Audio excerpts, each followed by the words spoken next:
সর্বকালের সেরা বিমান দুর্ঘটনা দেখেছে অত্যাধুনিক প্রযুক্তির দেশ দক্ষিণ কোরিয়া। কয়েক মিনিটের ব্যবধানে পুরো বিমান ধ্বংসের সাথে প্রাণ হারিয়েছেন ১৭৯ জন যাত্রী।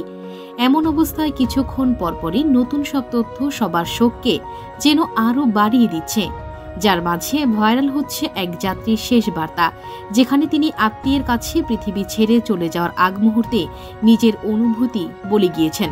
দক্ষিণ কোরিয়ার মুয়ান আন্তর্জাতিক বিমানবন্দরে জেজু এয়ারের একটি বিমান বিধ্বস্ত হয়েছে। বিমানটিতে থাকা ১৮১ জন আরোহীর মধ্যে ১৭৯ জনই প্রাণ হারিয়েছেন বলে আশঙ্কা করা হচ্ছে। মেসেজগুলোতে দেখা গেছে ওই যাত্রী সকাল ৯টায় খুদে বার্তা পাঠান, একটি পাখি বিমানের ডানায় আটকে আছে, আমরা অবতরণ করতে পারছি না।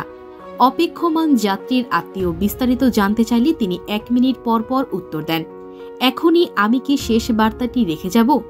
এরপর থেকে যোগাযোগ বিচ্ছিন্ন হয়ে যায়। দুর্ঘটনার দিন সকাল ৯টার দিকে এমন বার্তা দেখতে পেয়ে ওই যাত্রীর আত্মীয় তার সঙ্গে যোগাযোগের চেষ্টা করেন, কিন্তু তার কাছ থেকে আর কোনো সাড়া পাননি। তিনি বেঁচে আছেন নাকি প্রাণ হারিয়েছেন সেটিও এই আত্মীয় আর জানেন না। বিমানবন্দরে অপেক্ষমান এক যাত্রীর আত্মীয় স্থানীয় নিউজ ওয়ানকে বলেন, বিমানে থাকা আমার পরিবারের সদস্যদের কাছ থেকে বিমানে ঘটা সমস্যা নিয়ে একটি বার্তা পাই, কিন্তু তারপর থেকে আমি তাদের সঙ্গে যোগাযোগ করতে পারছি না। সেই যাত্রীর শেষ মুহূর্তের বেশ কিছু খুদে বার্তা স্থানীয় সংবাদ মাধ্যমের খবরে উঠে এসেছে। দক্ষিণ কোরিয়ার ইয়োনহাপ নিউজ এজেন্সি জানিয়েছে, বার্তাগুলিতে স্পষ্ট জীবিতদের বাঁচার আশা ক্ষীণ হয়ে আসছিল। সিওল থেকে আল জাজিরার প্রতিবেদক রব ম্যাকব্রাইট বলেন, ল্যান্ডিং গিয়ারে কোনো ত্রুটি ছিল বলে মনে হচ্ছে। গণমাধ্যমে আসা ছবিতে বিমানটিকে পেটের ওপর ভর দিয়ে অবতরণ করতে দেখা গেছে। প্রথমে রানওয়েতে বরাবর পিছলে যায়, এরপর বড় ধরনের বিস্ফোরণ ঘটে। ইয়োনহাপ নিউজ এজেন্সি জানিয়েছে, বিমানবন্দরে অবতরণের চেষ্টা করার সময় পাখির সংস্পর্শে আসার ফলে ল্যান্ডিং গিয়ারের ত্রুটি দেখা দেওয়ায় ওই দুর্ঘটনা ঘটেছে বলেই ধারণা করা হচ্ছে।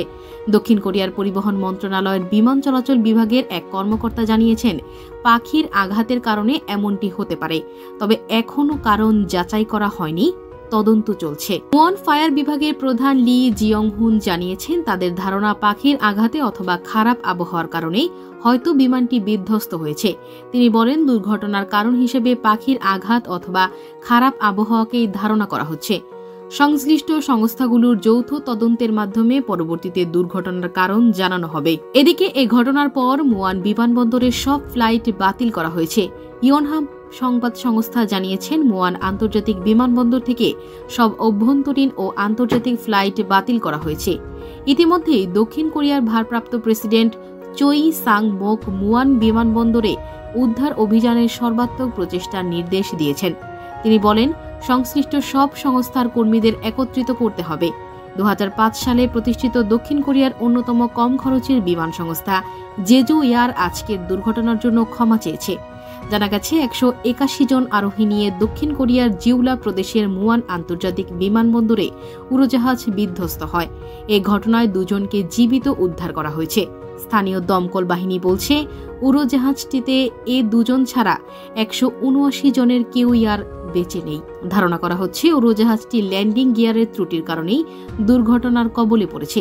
ইয়োনহাপের প্রতিবেদনে বলা হয়, থাইল্যান্ড থেকে ফেরার সময় স্থানীয় সময় রোববার সকাল ৯টার দিকে দুর্ঘটনায় পড়ে জেজু এয়ারের 2216 ফ্লাইটটি। শিক্ষা নির্বাপন সংস্থার প্রধান লি জিয়ং হিয়ন টেলিভিশনে সম্প্রচারিত এক ব্রিফিংয়ে বলেন, দমকল বাহিনীর ধারণা পাখির সঙ্গে ধাক্কা লাগা এবং প্রতিকূল আবহাওয়ার কারণেই এই দুর্ঘটনা ঘটে থাকতে পারে। তবে প্রকৃত কারণ অনুসন্ধানে তদন্ত করা হচ্ছে। বিমানের পেছনের অংশ অক্ষত দেখালেও এর বাকি অংশ পুরোপুরি নিশ্চিহ্ন হয়ে গেছে।